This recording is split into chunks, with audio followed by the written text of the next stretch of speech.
You're a lawyer, Monte. Stubby Tortello. Okay? It's chubby. All right. Have it your way. Okay.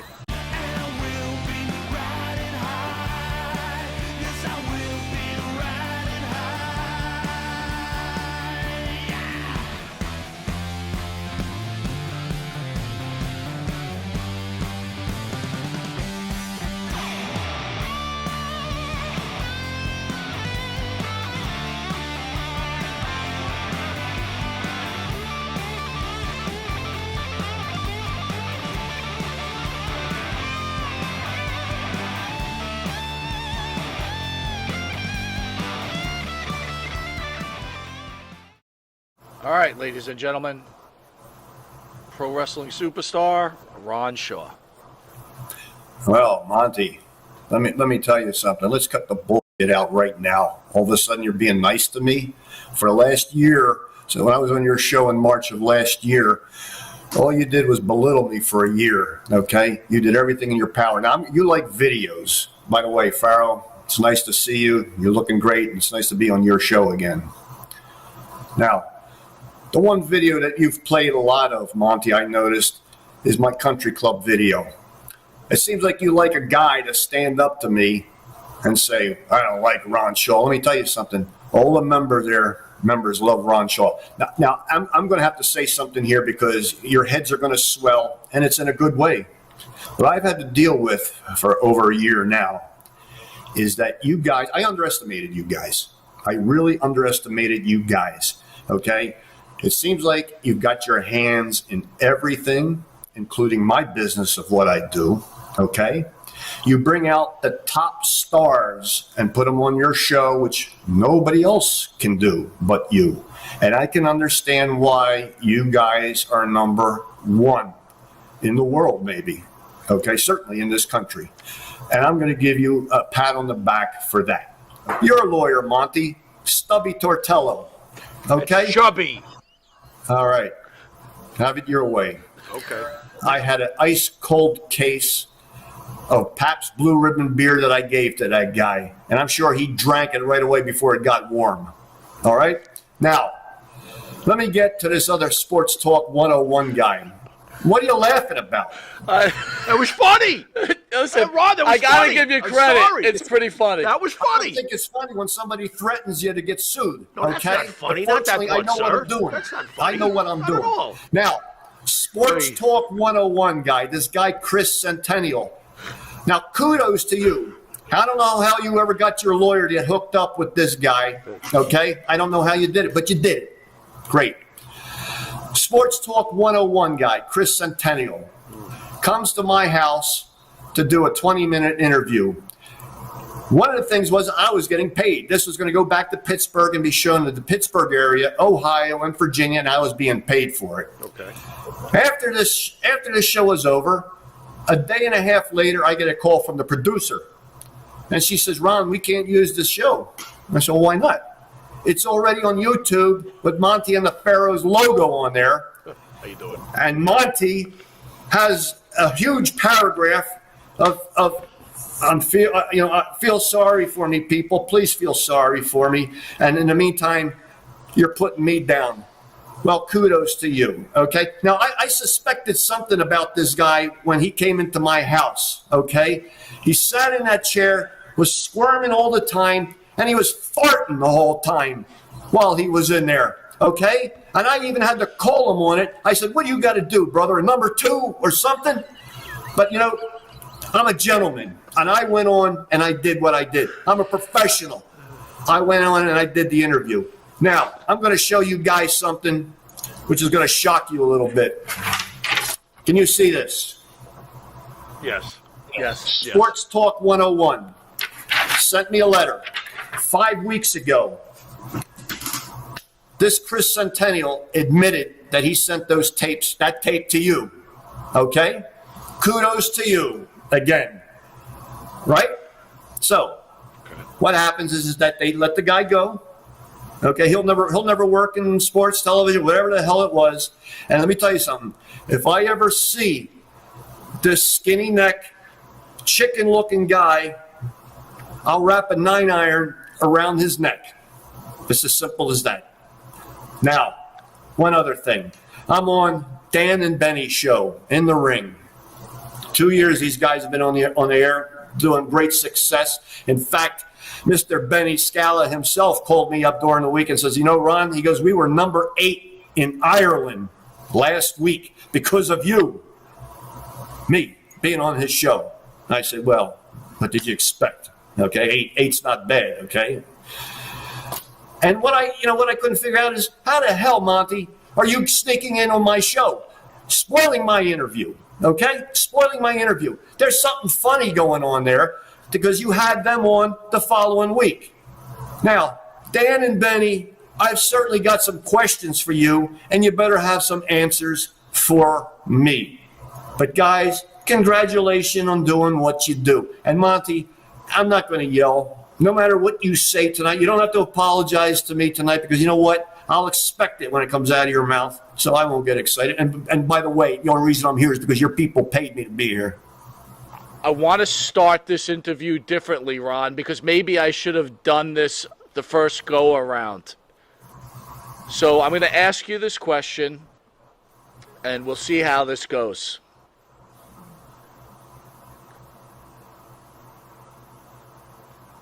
Do you think David Sammartino was failing as a wrestler because of the pressure of being the son of Bruno Sammartino, which I could imagine would be a huge weight? Huge.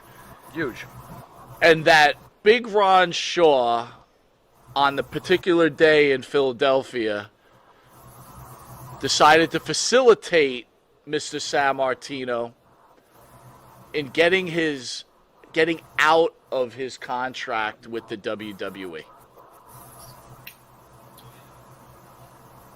David Sammartino, and I told you this before, is a tremendous athlete, okay?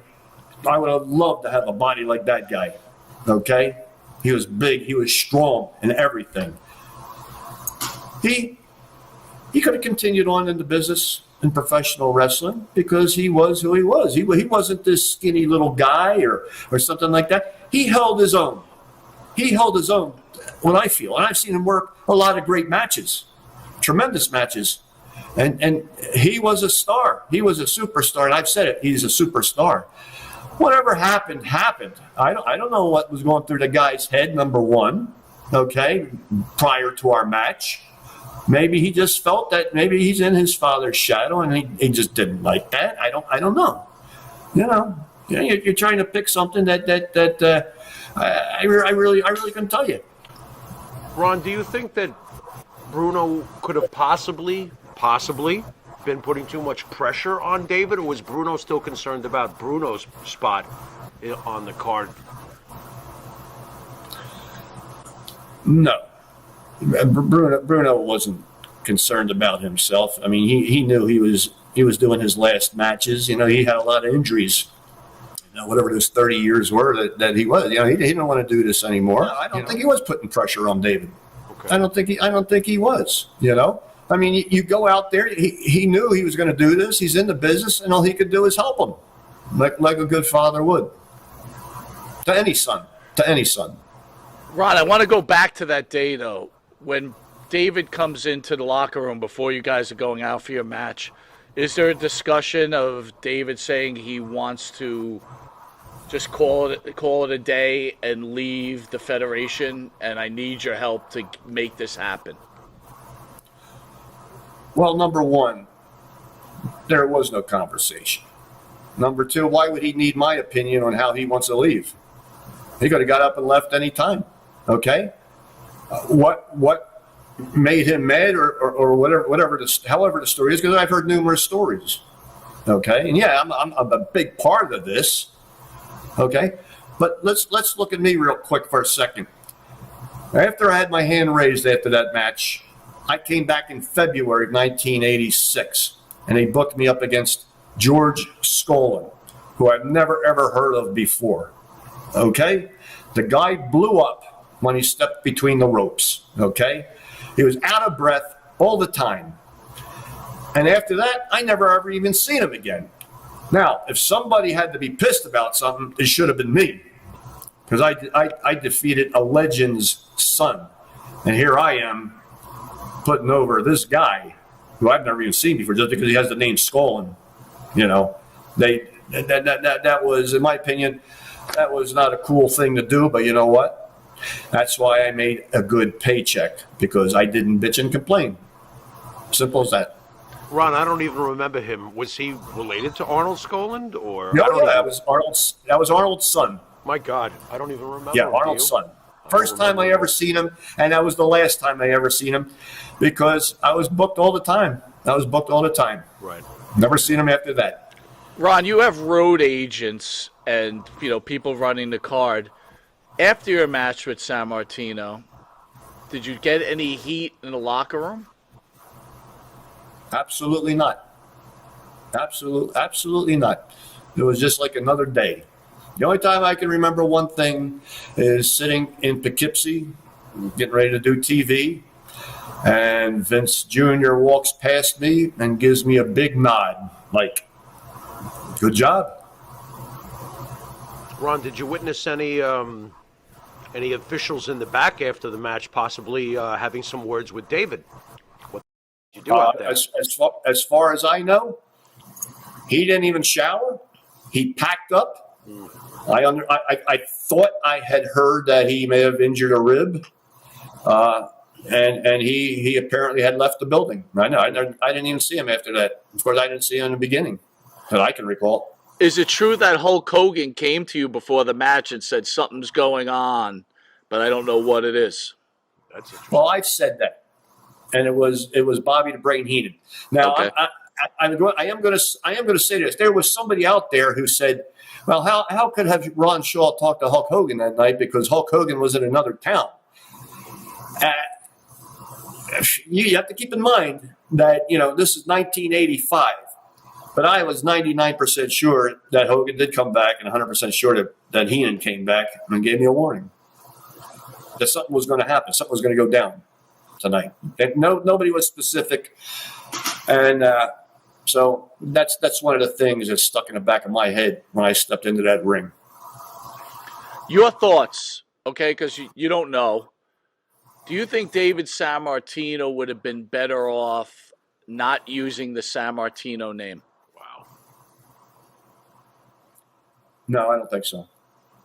That was right in what he stayed with that name. I mean, if you're talking about the very beginning, well, maybe that could have been an option, but certainly when you've got the Sammartino name, that is the Rolls Royce of cars. It's as simple as that. Yep, I would not have changed my name. Interesting. Ron, I want to switch gears just a little bit. And I hate even using this term with you because I find it to be not accurate, but of the enhancement talent during your time period, who would you say are the top 5 during your time period of enhancement talent? Excluding myself. Correct. Right? Absolutely. Well, I'd like you to add yourself, Ron, to be honest with you. Obviously, in my book, you're in there, but okay, put yourself in there. Give us the top 5 from your day. Well, certainly at my time when I started, Johnny Rods. Yep. No question about Johnny Rods. Oh, yeah. A little bit down the road, well, you had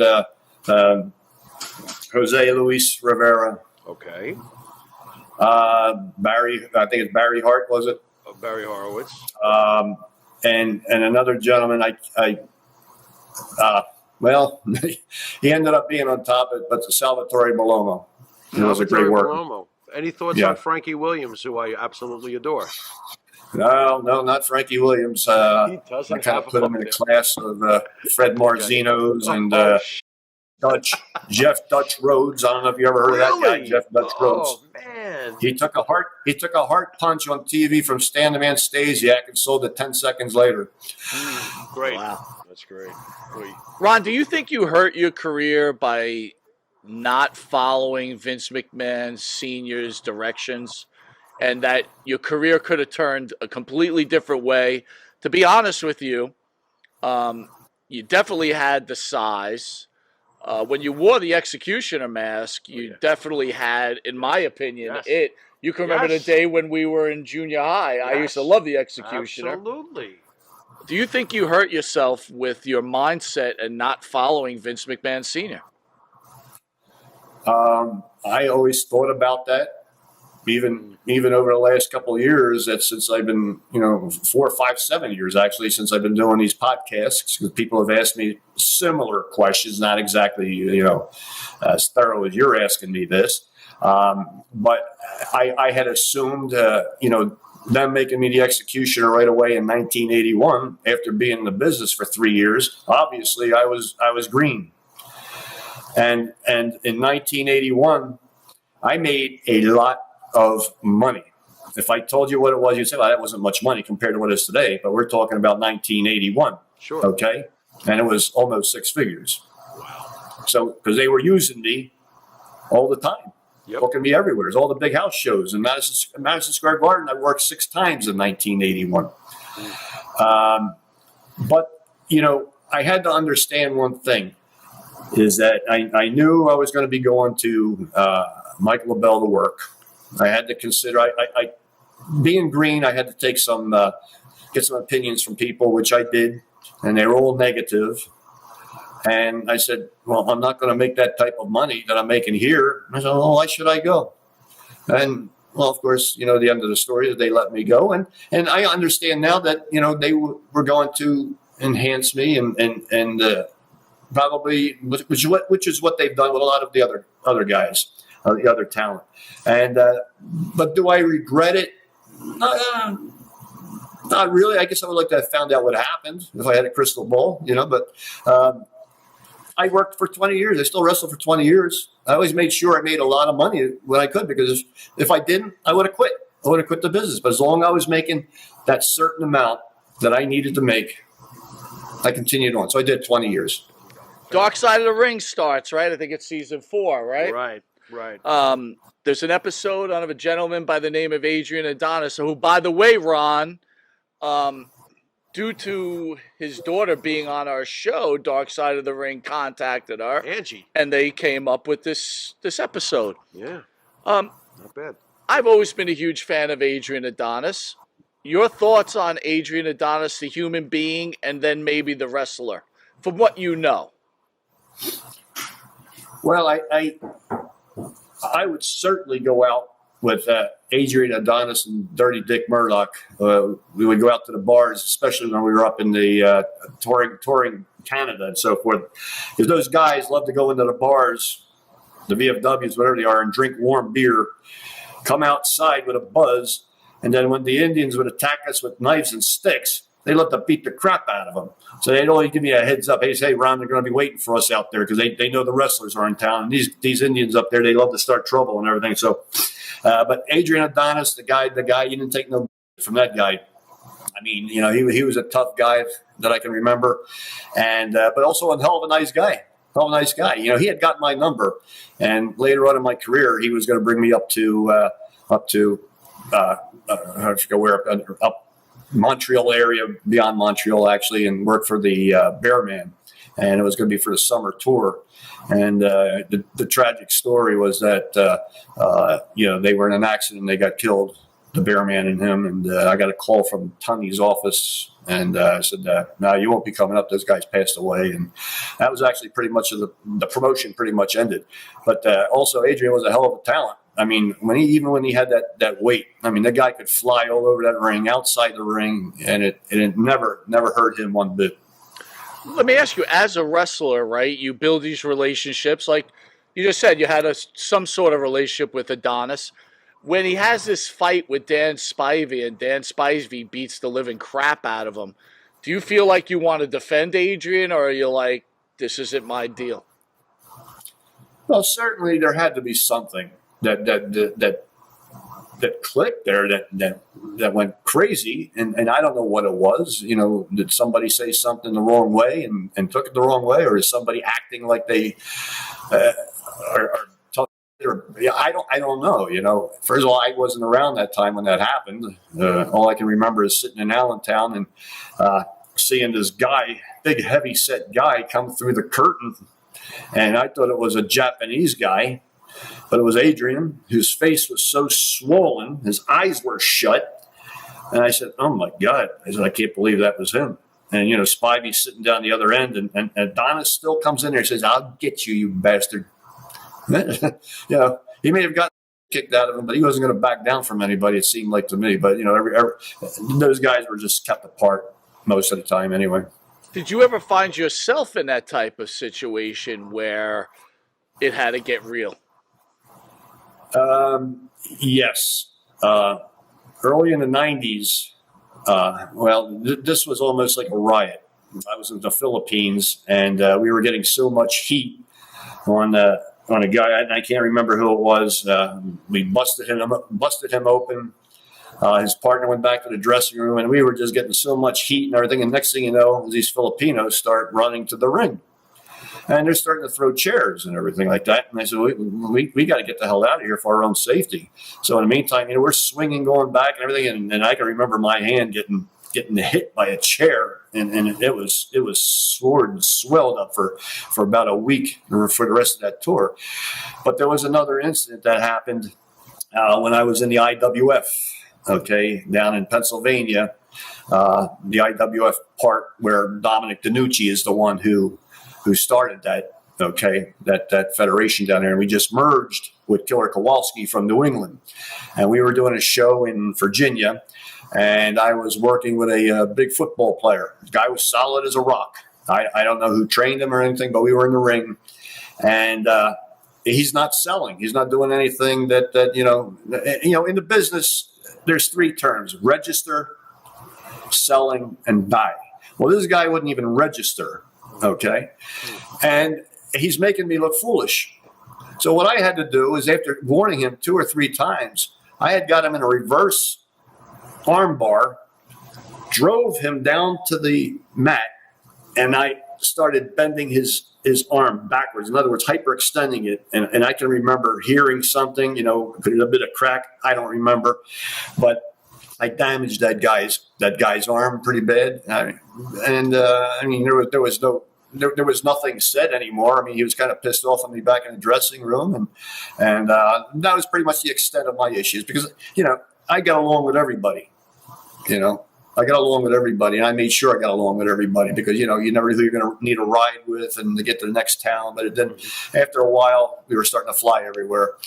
So those are my 2 experiences. Ron, the real question is, do you even know who Deep Purple or Black Sabbath is? How did I know you were going to do that? Of course he knows. Smoke on the water. Would you stop it? I love the rock of the 60s. I love the rock of the 70s. Yeah, what the hell, bro? And I watch music all the time. I play guitar, so I watch music all the time. Culture Club of the Cure. I watch music all the time, too, but I can never see it because I listen to it, but that's just me. Well, there you go. We grew up during the MTV era. We did nothing but see it. What are you talking about? I actually like this one group from the 80s, Aha. Yes. Yeah, you heard it, right? Take Absolutely. on me. There you go. There you go. Love it, dude. Good job. Ron, can you hit the high note for us in that song? No, I can't. No, I can't. So, I don't know if I can either. Okay, fair enough. There it is. I hit it. All right, don't lose it there, Pharaoh. I kind of already have. Go ahead. That was not bad. I didn't think it was. Thank you, sir. Okay, let's go with, can you share some stories, please? Because you were there during the heyday of the Unholy Trinity. It's funny, Sabbath, Zeppelin, and Purple were known as the Unholy Trinity. Yeah, but how about absolutely, the Unholy Trinity of managers? Yeah. Please give us some stories about Grand Wizard, Lou Albano, and Classy Freddie Blassie, please. Well, all 3 guys were really nice guys, and Blassie and Albano, they always liked to joke around, kid around as much as they could, and the Wizard was pretty much just straight nice guy, help you out, give me advice, and he gave other guys advice, but he always give me advice. The other 2 guys didn't, so they were their own characters in their own way. But I remember one time when I was coming back from my broken leg, I finally had part of the cast cut off because it was all the way up to my thigh, and I had it finally below my knee, and I decided to drive up to Allentown. They're doing the taping just to show my face, because I needed to do that because the WWF Vince was sending me a check every week. When I broke my leg up there in Saskatoon, it took me about 3 days to get the heck back. And Monsoon, I'm sure he let them know that what happened. I broke my leg, and they were sending me a check every week. And it was a nice check, and I never expected that. So I decided to take a ride up there one day, and Fred Blassie and Albano goes, "Hey, there's Ron Shaw, Kowalski's kid," and they came over there, and they're putting their arms around me and welcoming me back, and of course, kidding around a little bit because I still had damn crutches, and I couldn't wait to get rid of them. But I never traveled with any of those guys. But every opportunity that I tried to talk to them when they weren't busy. And the best time to do that was mainly like in Hamburg, because the field house dressing rooms were so damn small. And even though they were just bench seats back in there, when you came into there, you even if you were the first guy in there, you just made sure you didn't sit in Fred Blassie's seat or Lou Albano's seat. Okay. And one time I decided to come in there a little earlier. I wanted to watch the interviews get done. And I went in there and I said, I'm going to sit in Albano's seat. Or it was Blassie's. I don't remember which one it was. Oh, he came in, looked at me because I had all my gear right there on the floor. The locker behind me, stuff was filled up with my jackets and so forth. And boy, did Albano lay hell on me. Of course, he was only kidding. He goes, "Shaw, get the hell out of here." He goes, "This is my place. You got no place. Go in the shower over there and go get a seat over there." But those guys were easy to talk to. They were fun guys, really nice guys. And I want to take the time out to say, sir, I should have been a better man that day, and I apologize to you.